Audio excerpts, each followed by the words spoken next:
George R.R. Martin is very open about being influenced by The Lord of the Rings. Modern fantasy largely grew out of the work of J.R.R. Tolkien. Everybody else is operating in the shadow of Tolkien and what he did. And there's no clearer example than the relationship between Samwell Tarly and Samwise Gamgee. This isn't a theory. Martin himself is candid about his Sam being a direct homage to Tolkien's Sam. But what's fascinating isn't that the two Sams are identical, it's that they aren't. To understand how distinct they truly are, we first need to look at their many similarities. I'm gonna rely mostly on the books, but the Game of Thrones TV show will occasionally creep in, even though I don't want it.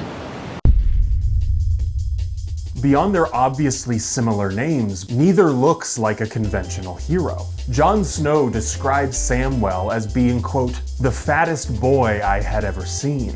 And while book Samwise isn't as corpulent as his movie counterpart, stupid fat hobbit, Tolkien still describes Gamgee as being, quote, the most representative hobbit, with the stocky build characteristic of his race. But their similarities aren't just skin deep. Both characters are driven by their emotions, and they also have symmetrically close relationships to more traditional main characters. And in what is maybe the most revealing instance of Martin patterning Tolkien, both Sams defeat the biggest, baddest monster of their respective stories. If someone were to look at this list out of context, it'd be hard to not view Martin's Sam as a ripoff of Tolkien's Sam. But reading the actual stories reveals that Samwell Tarly complicates Tolkien's character as much as he parallels him. For instance, where both characters are driven by their emotions, the emotions themselves are opposites. Samwell Tarly is a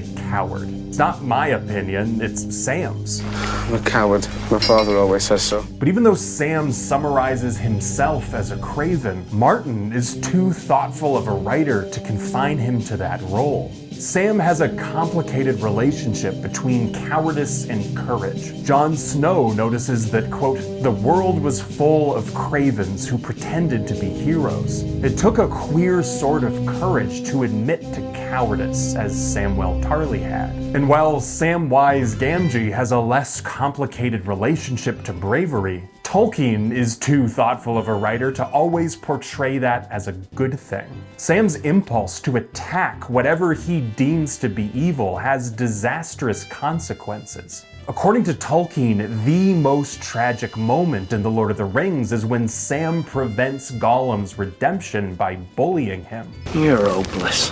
Tolkien tells us that if Sam had a little more sympathy, all three hobbits would have worked together to destroy the ring. Click here to see my video about that alternate ending. Tarly's cowardice manifesting toward good and Gamgee's courage sometimes manifesting badly is the first but not the last example of their complicated relationship. While both characters are the closest companions of more prominent main characters, the natures of their relationships are remarkably different. It's tempting to think of Sam as Jon Snow's best friend, but Jon himself disagrees, saying, quote, we're not friends, we're brothers, giving each character the deeper bond they never truly had inside their own families. But this status as equal brothers is in stark contrast to Frodo and Sam's relationship in The Lord of the Rings. Tolkien tells us that Sam was written as Frodo's Batman. Not that kind of Batman. better. It is better.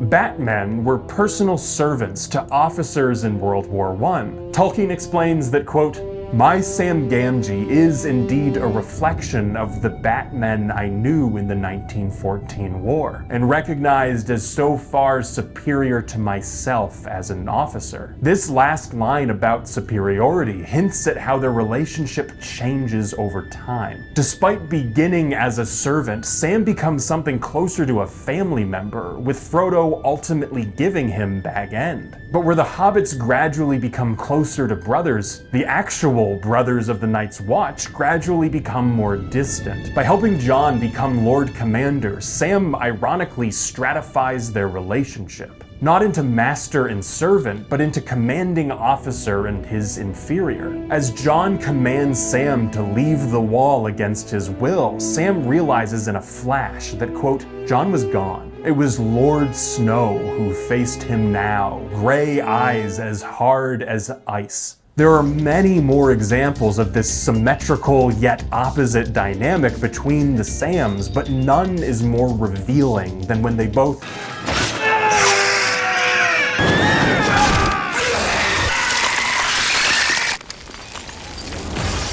Despite not looking like conventional heroes, both characters defeat the biggest monsters of their stories. Oppositely, on the surface, The Lord of the Rings depicts a fight between a 3-foot-tall gardener and what Tolkien describes as, quote, horrible beyond the horror of an evil dream.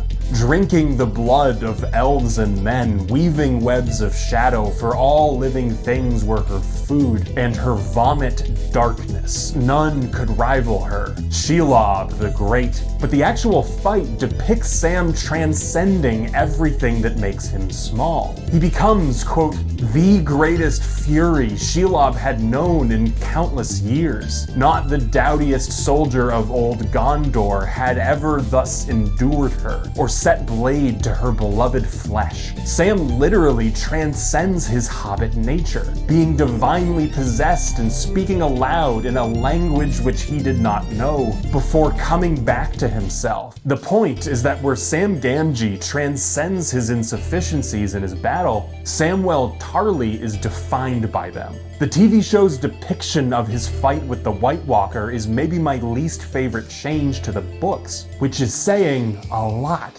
The show frames him like Sam Gamgee. Just as Samwise charges Shelob to protect Frodo, Samwell rushes a White Walker to protect Gilly and her baby. But the book depicts a fight that is as compelling as it is different. From the moment the White Walker appears, Samwell is convinced he is going to die, laughing hysterically at how he'll soon become a, quote, huge fat white wight, always tripping over its own dead feet. Where Gamgee's eyes are open to a divine presence that guides his hand, Tarly, quote, closes his eyes, stumbling forward, falling more than running, shoving the dagger blindly out before him. He's only able to get within killing distance because the White Walker never saw him as a threat. Despite their immense differences, the gardener transforming into a god and the coward winning despite his urine-stained pants, their victories are equally cathartic and fun to read because Martin understands that sometimes the best way to accentuate differences is to surround them with similarities. There's so much content that feels written by people who are either obsessed with subverting their own influences or just shamelessly feeding us what came before that it's refreshing to read an author who neither denies his influences nor simply regurgitates them. There's only one time where Martin incorrectly inverts Tolkien, because